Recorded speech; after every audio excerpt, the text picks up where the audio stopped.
Frères et sœurs, quelques mots simplement sur la situation étrange de cet évangile. C'est difficile pour nous d'essayer de comprendre ce qui s'est passé ce jour-là.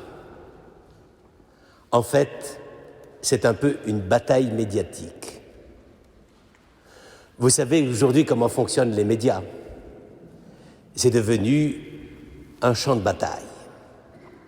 Ce n'est plus le problème de l'information au sens de diffuser ce qui est vrai. C'est devenu une bataille d'opinion au sens d'imposer une opinion. Et c'est pour ça que même s'il y a des batailles plus terribles en Syrie ou dans différents pays, en réalité, il y a une réelle bataille des médias. On se bat pour imposer son opinion. Ça peut paraître un peu bizarre, mais c'est quand même comme ça. Et aujourd'hui, on appelle ça pudiquement des médias pour ne pas désigner les gens qui se battent derrière. On ne désigne que les armes. L'Internet, la communication immédiate, etc. Mais en fait, c'est bel et bien une bataille. Car la plupart du temps, si vous faites journaliste, c'est pour convaincre, et pour convaincre par tous les moyens. Eh bien, imaginez-vous qu'il y avait déjà des batailles de médias, et précisément à l'époque de Jésus. Pourquoi ? Parce qu'il faut vous dire, et ça ne le dit pas trop, et c'est la preuve qu'un parti a gagné, il faut vous dire qu'à l'époque, celui qui avait le plus de succès au début du ministère de Jésus, c'est évidemment Jean-Baptiste. Et que c'était un succès encombrant, parce que pas simplement sur le moment même, dans le moment où ils se sont rencontrés pendant quelques mois sans doute, mais plus tard, Jean-Baptiste a eu, pour ainsi dire, presque plus de succès que Jésus. D'abord, il avait cette espèce de figure médiatique par excellence. Enfin, j'allais dire, il avait un côté batailleur, bagarreur. Il mettait de son côté, j'allais dire, toutes les valeurs traditionnelles d'Israël. Il était la voix dont parle Isaïe, donc j'allais dire, il avait tous les labels qu'il fallait, n'est-ce pas ? Il était celui qui criait dans le désert, c'est-à-dire il avait peur de rien, n'est-ce pas ? Et il était celui qui convainquait les foules, et c'était celui surtout qui déplaçait les foules, n'est-ce pas ? Et puis, il était celui qui osait s'attaquer directement au roi Hérode. Enfin, j'allais dire, c'était quand même, à cette époque-là, quelque chose d'assez impressionnant. Et donc, d'une certaine manière, il n'est pas étonnant que, encore une vingtaine d'années plus tard, quand saint Paul débarque à Éphèse, quelle est la première communauté qu'il rencontre ? La première communauté nouvelle, on dirait aujourd'hui, c'est des disciples de Jean-Baptiste. Et qui lui disent même, nous on n'a pas entendu parler d'un baptême dans l'Esprit Saint, nous avons le baptême de Jean, ça nous suffit. Par conséquent, la bagarre n'était pas éteinte. Et le succès de Jean-Baptiste était finalement assez fort. Et pourquoi ? Parce qu'il avait affirmé avec une force incroyable qu'il était une voix, VOX. C'est-à-dire,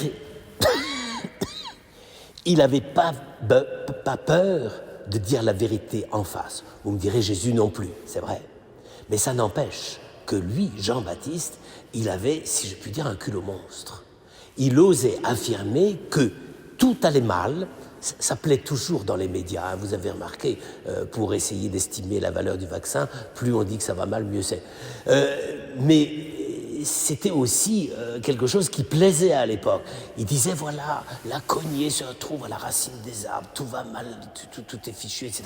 Alors, convertissez-vous, transformez votre vie, allez-y, changez de braquet. Oui, pourquoi pas ? Eh bien, tout Jérusalem courait près de lui. Il n'avait même pas besoin d'aller à Jérusalem, lui. Il avait tellement bien cultivé le style médiatique de l'époque que c'était les gens qui couraient vers lui. Jésus n'aura pas un tel succès. Il sera obligé d'aller de village en village. Donc, vous voyez, la note était différente. Et Jésus avait quand même quelque chose à dire. Et comment allait-il le dire ? Est-ce qu'il allait copier Jean ? Puisque ça marchait. On connaît ça aujourd'hui. Même chez les catholiques, il y a des gens qui ont terriblement envie d'imiter les téléévangélistes. Eh bien, on pourrait essayer la même chose. Il y a des gens qui font une théorie de l'évangélisation en disant plus on fera de bruit, mieux ce sera. Ça existe encore. La bataille des médias, elle existe encore même dans les milieux religieux. Et pourtant, Jésus ne va pas faire cette chose-là. Tout d'abord, il va aller voir Jean. C'est quand même quelque chose. Alors vous me direz, oui, c'est son cousin, donc entre membres de la même famille, on s'entend. Oui, il est allé voir Jean, mais les rapports ne seront pas toujours très bons. Il est allé voir Jean pour essayer d'abord d'entendre ce qu'il disait, pour mesurer l'impact qu'il pouvait avoir, et quand il va aller se faire baptiser, c'est au milieu de la foule. Il verra que son prédécesseur de 6 mois, ou un peu plus, ou d'une année ou deux, a beaucoup plus de succès que lui. Donc, au départ, il est perdant. Mais est-ce qu'il va baser toute sa mission ensuite, et qui ne va pas être la même, est-ce qu'il va baser toute sa mission sur le dénigrement et sur l'aspect batailleur de la bataille des médias? Pas du tout. Pas du tout. Et c'est ça qui est incroyable. C'est que Jésus et les premiers chrétiens ont compris que, quand il s'agissait de proclamer la vérité, le problème n'était pas de dire que les autres ont tort. Paraît curieux, ça.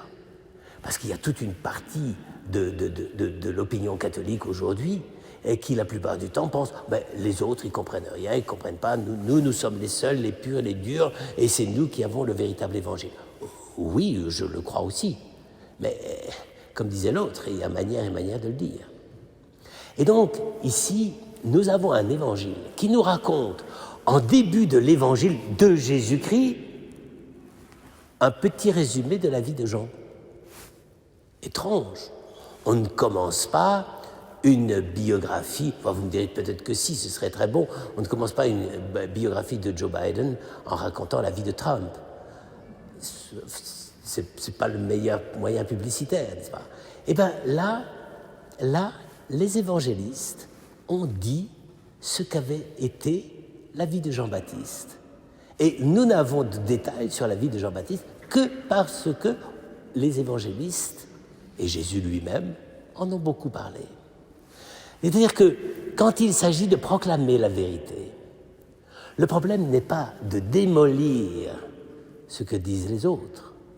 Le problème est d'amener les personnes qui vous écoutent à une vérité encore plus profonde que celle que votre éventuel adversaire pourrait dire. Il ne s'agit pas de critiquer au sens de détruire. Il s'agit de dire allez écouter d'abord ce qu'il vous dit, lui, là-bas. Moi, je vous dirai comment on peut essayer de réinterpréter cela. C'est quand même extraordinaire que le christianisme soit né comme ça. Ça mérite tout de même qu'on y réfléchisse. Si effectivement pour nous le baptême de Jean est très important, c'est parce que Jésus n'a pas dit « mais le baptême de Jean, c'est uniquement un vieux truc rituel qui traîne depuis 2 ou 3 générations chez les Juifs ». C'était pas vrai d'ailleurs. C'est lui qui l'avait inventé, c'était Jean-Baptiste qui l'avait inventé. Donc, vous voyez, c'est là où on s'aperçoit que le chemin de la vérité est extrêmement difficile à gérer.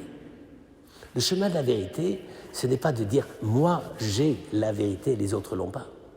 Jésus lui-même n'a pas fait ça, alors qu'il avait le pain et le couteau pour le faire. Enfin, pas trop le couteau d'ailleurs. Mais vous comprenez comment ça fonctionne. C'est-à-dire, la vérité de la foi, la vérité de l'Évangile, n'est pas une vérité qui détruit la vérité humaine. C'est une vérité dans laquelle on s'approche de la réalité de tout ce qui peut être dit.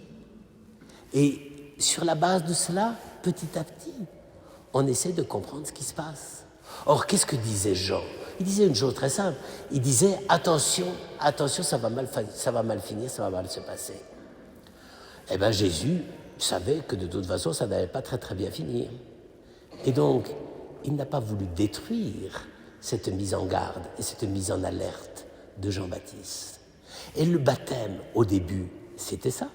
Le baptême de Jean-Baptiste, c'était « Venez vous faire baptiser » pour essayer de laisser retentir en vous ce climat d'alerte et de peur. Mais comment Jésus a fait après? Il a transformé ce climat d'alerte et de peur en climat de confiance, d'attente et d'espérance. Et vous voyez, frères et sœurs, c'est quand même drôlement intéressant que nous,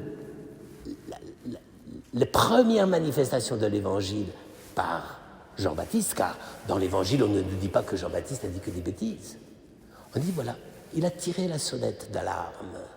Mais est-ce que c'est la sonnette d'alarme pour avoir peur, pour fuir, pour essayer d'éviter les discussions? Ah non. Il a tiré la sonnette d'alarme, ça voulait dire quelque chose. Et effectivement, quand une alarme sonne, en général, on fait attention. Et Jésus est allé voir. Il est allé voir comment Jean avait tiré la sonnette d'alarme. Et au lieu de dire « je vais la tirer avec lui et je vais moi aussi alerter et faire peur aux gens », je vais leur dire qu'au creux même de cette alerte, au creux même de cette tension, je suis là pour apporter une espérance nouvelle, l'espérance du royaume.